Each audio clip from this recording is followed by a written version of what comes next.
Olá, que a graça do Senhor Jesus te alcance nesse momento. É bom estar com você mais uma vez e é bom estarmos estudando a palavra de Deus nessa primeira... Olá, mais uma vez desejo que a paz do Senhor Jesus lhe alcance. Através desse estudo da palavra de Deus, que Ele traga paz ao teu coração. Vamos juntos mais uma vez. Digam palavras de ações de graças.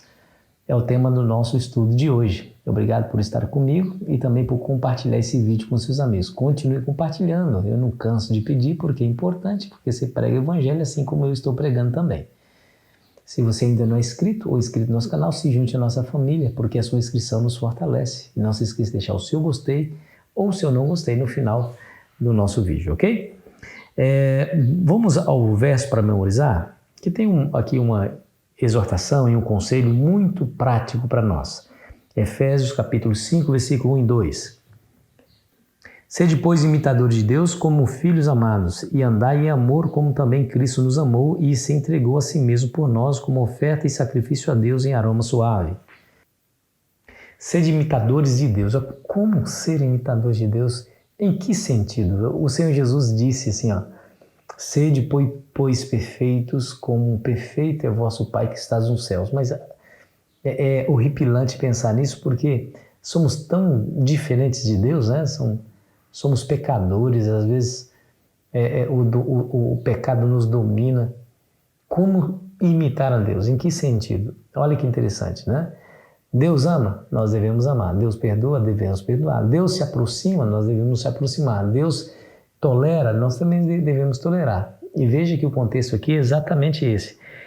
Andar em amor como Cristo nos amou, olha, e se entregou a si mesmo por nós. Veja que o amor de Cristo não foi um amor abstrato no campo das ideias. Ele não disse verbalmente, eu te amo. Ele demonstrou esse amor de maneira prática, verdadeira, lúdica, quando ele foi à cruz do Calvário, né? Quando ele se entregou a si mesmo.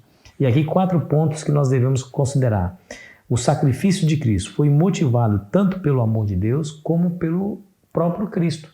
Não foi Deus que nos amou e deu seu Filho e Jesus não queria, como se dissesse, mas o que eu tenho a ver com isso? Não, tanto um como o outro nos amou. O segundo ponto que nós devemos considerar é que o sacrifício de Cristo foi substitutivo, foi em prol da raça pecadora. Os seres humanos estavam perdidos, estavam sob a condenação da lei, que o salário do pecado é a morte, então todos iriam morrer. Para que ninguém morresse, para que toda a humanidade tivesse a chance de viver eternamente, ele tomou essa condenação para si.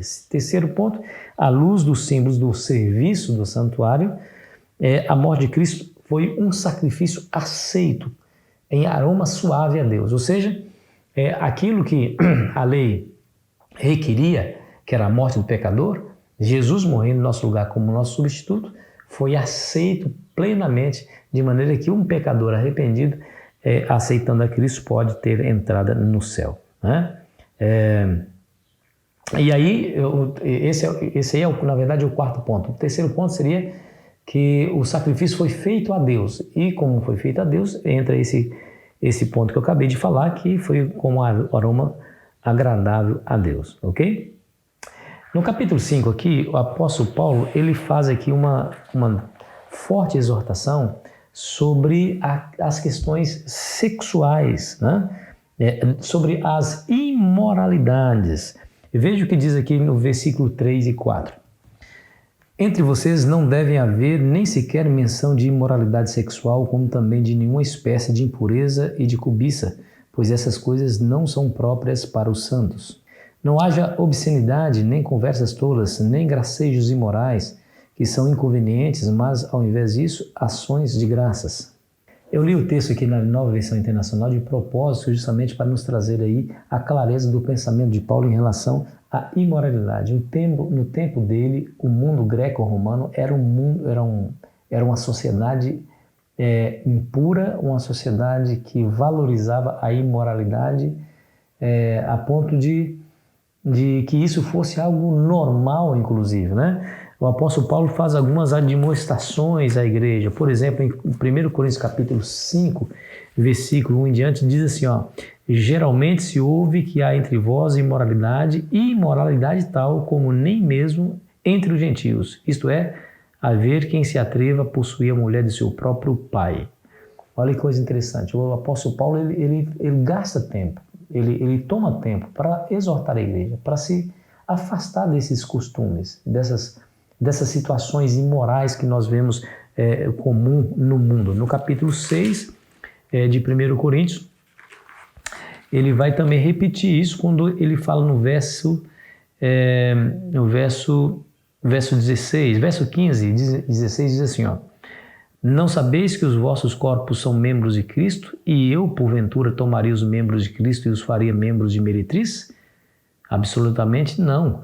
Ou não sabeis que o homem que se une à prostituta forma um só corpo com ela? Porque, como se diz, serão os dois uma só carne. Mas aquele que se une ao Senhor é um espírito com ele. Fugir da impureza. Qualquer outro pecado que uma pessoa cometer é fora do corpo, mas aquele que pratica a imoralidade peca contra o próprio corpo.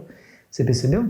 Então ele gasta tempo aqui para orientar aqui a igreja a fugir dessas coisas, né? A fugir de imoralidade sexual. Por quê? Porque nós precisávamos ter, quer dizer, eles precisavam ter um bom testemunho da sociedade que os estava vendo, né? E eu pergunto, será que não é a mesma coisa para nós hoje? Sabe que nós somos assediados por essas coisas, né? Nós vivemos numa sociedade e num tempo onde as questões sexuais são colocadas diante de nossos olhos de diversas maneiras, redes sociais, televisão, filmes.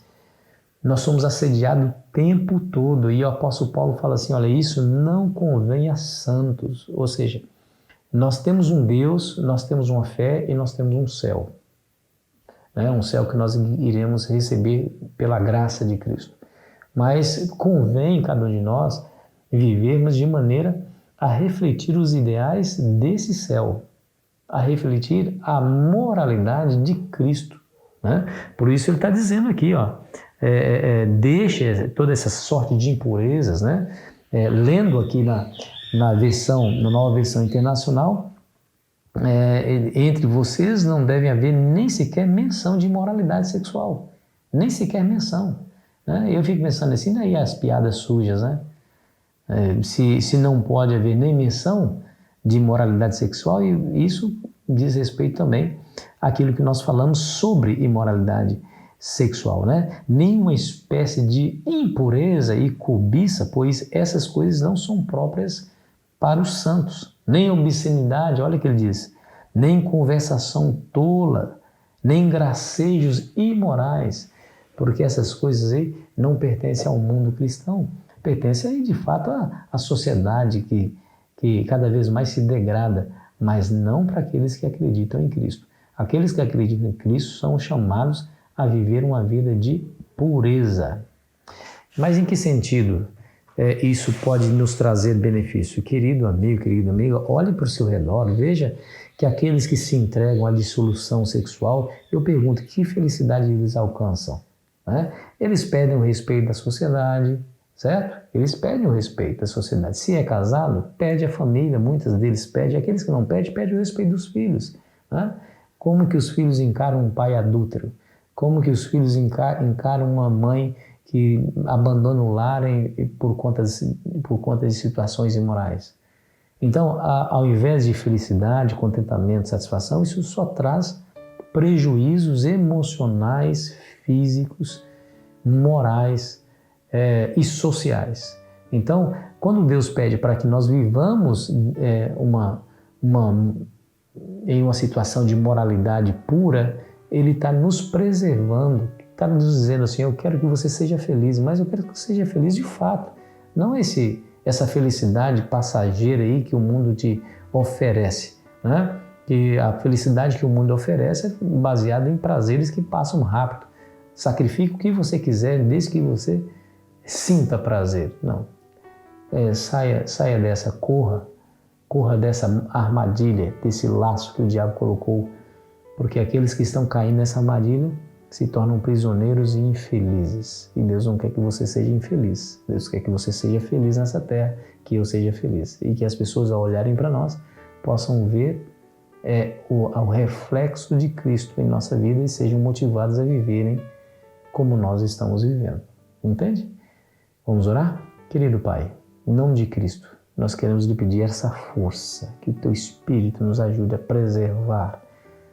a nos preservar diante de tantos assédios que o Satanás coloca sobre nós. Nos ajude, Senhor, nos abençoe. Em nome de Jesus. Amém. Foi muito bom estar com você, querido amigo, querida amiga. Amanhã continuaremos aqui a nossa jornada espiritual. Espero você ansiosamente. Aproveite bem o seu dia.